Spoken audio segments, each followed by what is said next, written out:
ডাকসুর সিদ্ধান্ত বাইরে থেকে নির্ধারিত হবে, এটা একটা স্বায়ত্তশাসিত বিশ্ববিদ্যালয়ের চরিত্রের সাথে যায় না।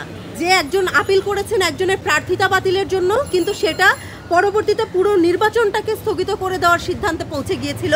আপনারা জানেন বিগত কয়েকদিন যাবৎ বাংলাদেশের প্রত্যেকটা পাবলিক বিশ্ববিদ্যালয় বলতে গেলে এক ধরনের অস্থিরতা তৈরি করা হয়েছে। এই অস্থিরতাগুলো কৃত্রিম অস্থিরতা।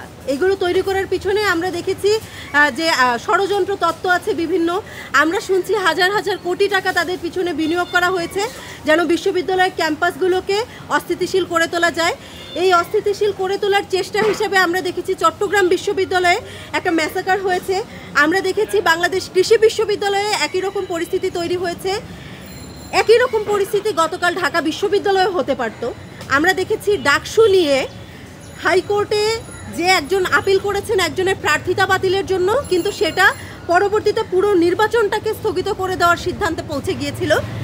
যদিও পরবর্তীতে সেটা অন্য আরেকটা আদালতের মাধ্যমে বাতিল হয়, কিন্তু এখনও চূড়ান্ত সিদ্ধান্ত আসেনি। আমরা আশা করছি যেই সিদ্ধান্ত আসবে, চূড়ান্ত রায় বা চূড়ান্ত সিদ্ধান্ত, সেটা শিক্ষার্থীদের পক্ষে যাবে, সেটা ঢাকা বিশ্ববিদ্যালয়ের শিক্ষার্থীরা কি চায় তার পক্ষে যাবে।